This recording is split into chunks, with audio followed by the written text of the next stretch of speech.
Sou apenas um sujeito que escuta algumas vezes, que outras não escuta e vai passando.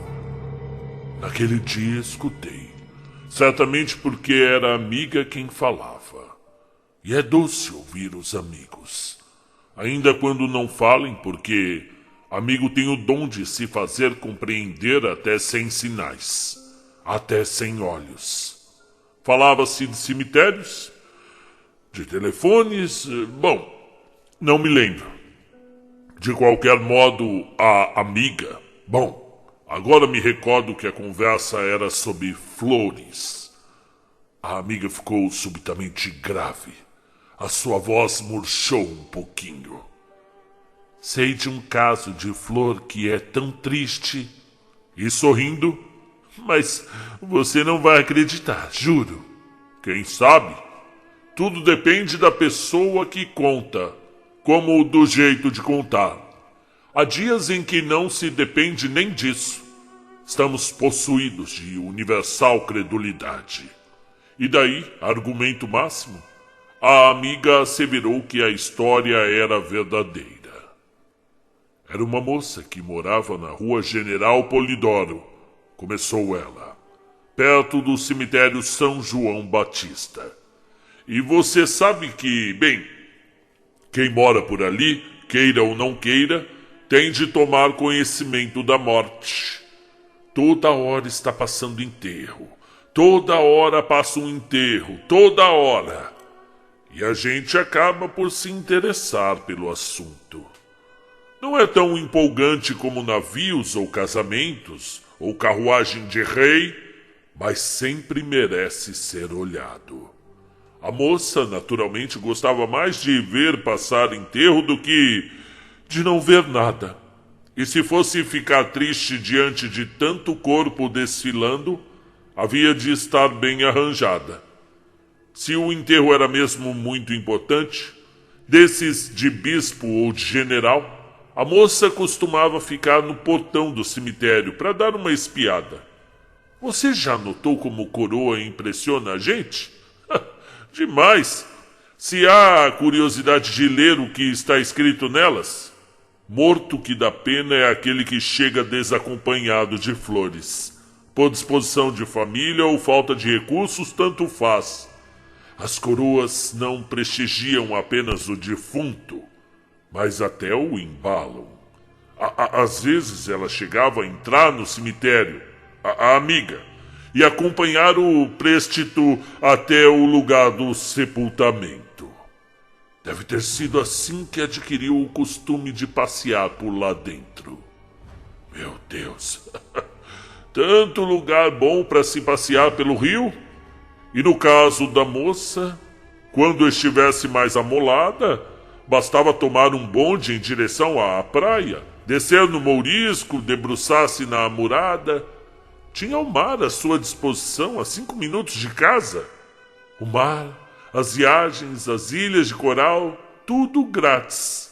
Mas por preguiça, pela curiosidade dos enterros, sei lá por quê, deu para andar em São João Batista, contemplando o túmulo. Coitada. No interior isso não é raro. Mas a moça era de Botafogo. Ela trabalhava? Bom, em casa. Não me interrompam. Você não vai me pedir a certidão de idade da moça, nem a sua descrição física? Por favor. Para o caso que eu estou contando, isso não interessa. O certo é que de tarde costumava passear. Ou melhor, deslizar pelas ruínas brancas do cemitério, mergulhada em cisma. Olhava uma inscrição ou não olhava, descobria uma figura de anjinho, uma coluna partida, uma águia. Comparava as covas ricas às covas pobres. Fazia cálculos de idade dos defuntos. Considerava retratos em medalhões. Sim, há de ser isso que ela fazia por lá. O que mais iria fazer? Talvez mesmo subisse ao morro, onde está a parte nova do cemitério, e as covas mais modestas. E deve ter sido lá que, uma bela tarde, ela apanhou a flor. Que flor? Uma flor qualquer. Uma margarida, por exemplo. Ou um cravo. Para mim foi margarida. Mas é um puro palpite. Nunca apurei. Apanhou com esse gesto vago e maquinal que a gente tem diante de um pé de flor. Apanha, leva ao nariz, não tem cheiro, como inconscientemente já se esperava. Depois amassa a flor, joga para um canto. Não se pensa mais nisso. Se a moça jogou a margarida no chão do cemitério ou no chão da rua quando voltou para casa, também ignoro. Ela mesma se esforçou mais tarde por esclarecer este ponto, mas foi incapaz. O certo é que já tinha voltado. Estava em casa, bem quietinha, havia poucos minutos, quando o telefone tocou.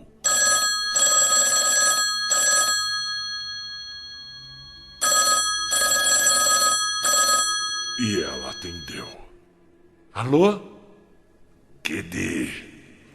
Cadê a flor que você tirou de minha sepultura? A voz era longínqua, pausada, surda. A moça riu e, meio sem compreender, o quê? Desligou. Voltou para o quarto para suas obrigações. 5 minutos depois, o telefone chamava de novo. Alô? Cadê a flor que você tirou de minha sepultura? 5 minutos dão para a pessoa mais sem imaginação sustentar um trote. A moça riu de novo, mas preparada. Está aqui comigo. Vem buscar. No mesmo tom lento, severo, triste, a voz respondeu. Eu quero a flor que você me furtou. Me dá minha florzinha. Era homem, era mulher. Tão distante a voz fazia-se entender, mas não se identificava. A moça topou a conversa. Vem buscar. Eu tô te pedindo. Você bem sabe que eu não posso buscar coisa nenhuma, minha filha. Quero a minha flor. Você tem a obrigação de devolver. Mas quem está falando aí? Me dá minha flor. Eu estou te suplicando. Diga o nome, senão eu não dou. Me dá minha flor. Você não precisa dela e eu preciso. Quero a minha flor que nasceu na minha sepultura. O trote era estúpido, não variava. E a moça, enjoando logo, desligou. E naquele dia não houve mais nada. Mas no outro dia houve. À mesma hora, o telefone tocou. E a moça inocente foi atender. Alô? Cadê a flor? Não ouviu mais. Jogou o fone no gancho irritada. Mas que brincadeira é essa? Irritada, voltou à costura. Não demorou muito. A campainha tinia outra vez. E antes que a voz lamentosa recomeçasse. Olha, vire a chapa, viu? Já está pau. Você tem que dar conta da minha flor. Retrucou a voz de queixa. Pra que foi mexer logo na minha cova? Você tem tudo no mundo. E eu, pobre de mim, já acabei. Me faz muita falta aquela flor. Olha, essa é fraquinha, viu? Você não sabe de outra? E desligou. Mas voltando ao quarto, já não ia só. Levava consigo a ideia daquela flor. Ou antes, a ideia daquela pessoa idiota que vira. A vira, claro, só podia ter sido isso. Arrancar a flor do cemitério. E agora a aborrecia pelo telefone. Quem poderia ser? Não se lembrava de ter visto nenhum conhecido. Era distraída por natureza. Pela voz não seria fácil acertar. Certamente se tratava de uma voz disfarçada. Mas tão bem que, não se podia saber ao certo se era de um homem ou de uma mulher. Esquisito. Uma voz fria. E vinha de longe como o de um interurbano. Parecia de mais longe ainda. Você está vendo que a moça começou a ter medo, não está? E eu também. Não seja bobo. O fato é que aquela noite ela custou a dormir. E daí por diante é que não dormiu mesmo. A perseguição telefônica não parava. Sempre à mesma hora. Sempre no mesmo tom. A voz não ameaçava. Não crescia de volume. Ela implorava. Parecia que o diabo da flor constituía para ela a coisa mais preciosa do mundo. E que o seu sossego eterno, admitindo que se tratasse de uma pessoa morta, ficara dependendo da restituição de uma simples flor. Mas seria absurdo admitir tal coisa. E a moça, além do mais, não queria se amofinar. No 5º ou 6º dia, ouviu firme a cantilena da voz e depois passou-lhe uma bruta descompostura. Fosse amular o boi, deixasse de ser imbecil. Palavra boa porque convinha a ambos os sexos. E se a voz não se calasse, ela tomaria providências. A providência constituiu em avisar o irmão e depois o pai. A intervenção da mãe não abalara a voz. Pelo telefone, pai e irmão disseram as últimas à voz suplicante. Estavam convencidos de que se tratava de algum engraçado absolutamente sem graça, mas o curioso é que, quando se referiam a ele, diziam a voz. A voz chamou hoje? Indagava o pai, chegando da cidade. Ora, é infalível, suspirava a mãe desalentada. Descomposturas não adiantavam, pois ao caso era preciso usar o cérebro, indagar, apurar na vizinhança, vigiar os telefones públicos. Pai e filho dividiram entre si as tarefas. Passaram a frequentar as casas de comércio, os cafés mais próximos, as lojas de flores, os marmoristas. Se alguém entrava e pedia licença para usar o telefone, o ouvido do espião se afiava. Mas qual? Ninguém reclamava flor de jazigo, e restava a rede dos telefones particulares, um em cada apartamento, 10, 12 no mesmo edifício. Como descobrir? O rapaz começou a tocar para todos os telefones da rua General Polidoro, depois para todos os telefones das ruas transversais, e depois para todos os telefones da linha 26. Discava, ouvia o alô, conferia a voz, não era, desligava. Trabalho inútil, pois a pessoa da voz devia estar ali perto. O tempo de sair do cemitério e tocar para a moça. E bem escondida estava essa pessoa, porque, bem, que só se fazia ouvir quando queria. Isso é, a uma certa hora da tarde. Essa questão de hora também inspirou a família algumas diligências, mas infrutíferas. É claro que a moça deixou de atender o telefone. Não falava mais nem para as amigas.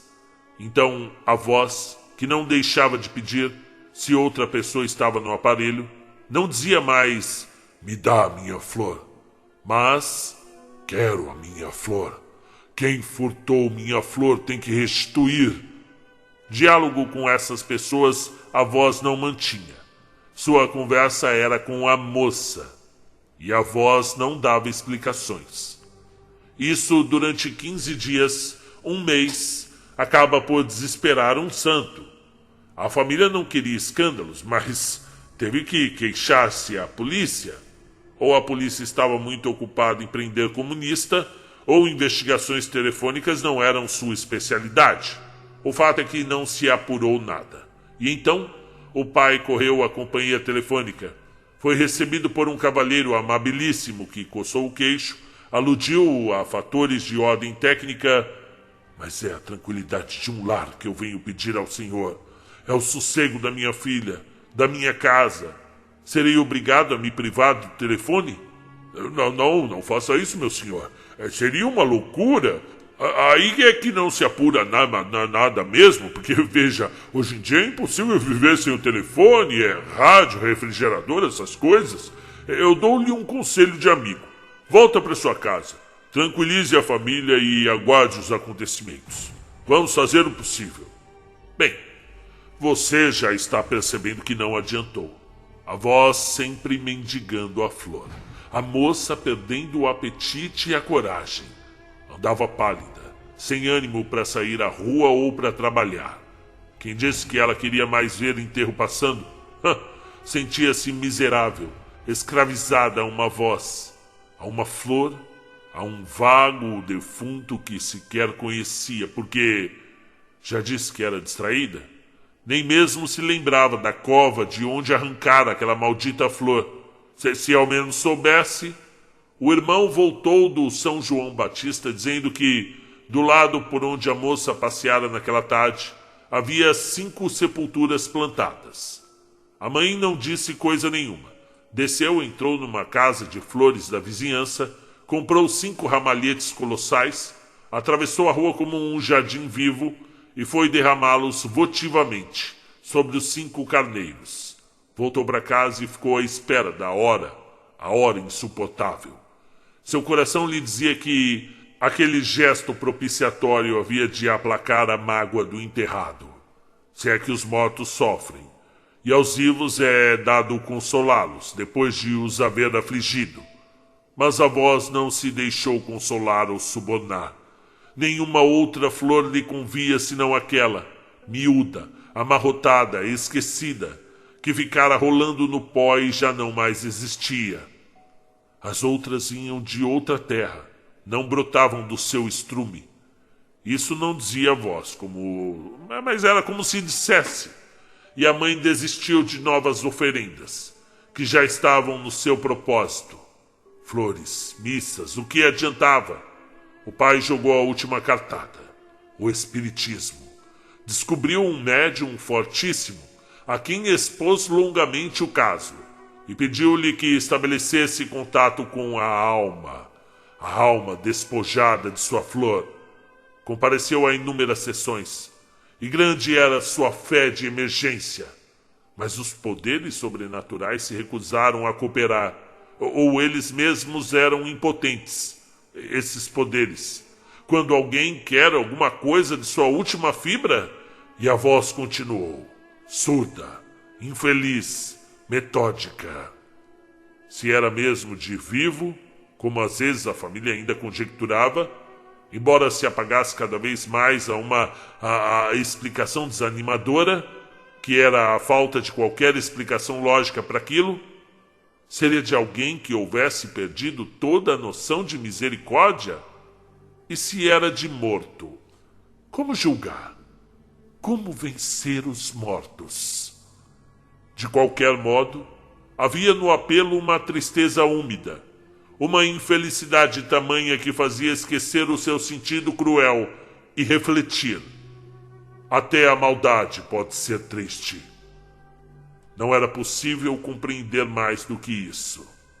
Alguém pede continuamente uma certa flor, e se essa flor não existe mais para lhe ser dada, você não acha inteiramente sem esperança?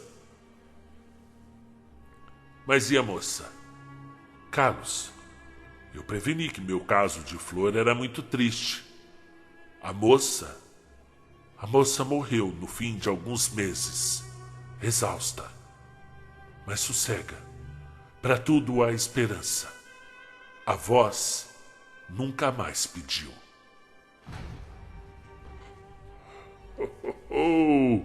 Uau!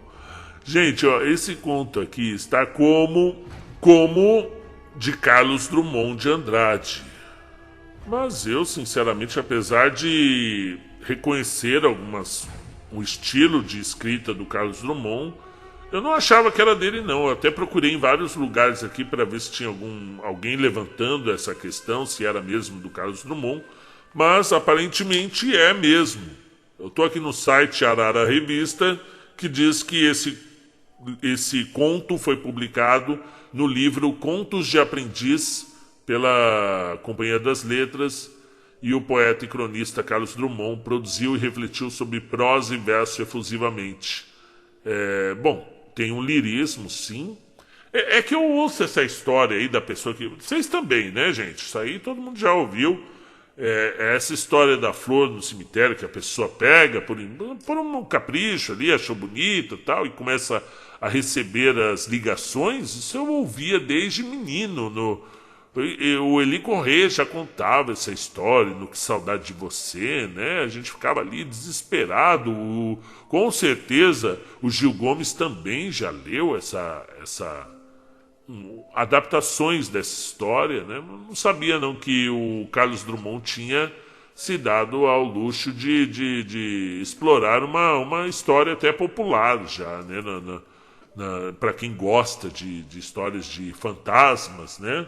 É bem antiga essa, viu? Inclusive vale até uma reformulação aí para o futuro, meio stalker aí nas redes sociais, né? Te procurando nas redes, no Instagram, no TikTok. Cadê minha flor? Cadê minha flor? Seria interessante uma nova versão, já se utilizando das novas mídias. Parece ser assustador também, né? Bom, vocês já ouviram essa história, mas já tinham ouvido essa versão do Carlos Drummond de Andrade? Se é que é dele mesmo? É, né, gente? Eu acho que é mesmo. Vou parar de duvidar. Que eu duvido muito, viu? Sempre quando eu vejo uma história muito popular com o nome de um escritor conhecido, aclamado, eu vou atrás para ver se é dele mesmo. Eles são campeão. Qualquer coisa eles colocam no nome da Clarice, no nome do Carlos Drummond mesmo, né? Nossa, da Clarice sofre com isso, viu? Deve estar se remexendo lá. É isso, pessoal. Gostei muito da história. E você, o que achou? Até a próxima. Ou até amanhã. E devolva minha flor. Pra que foi mexer logo na minha cova? Você tem tudo no mundo. E eu, pobre de mim, já acabei.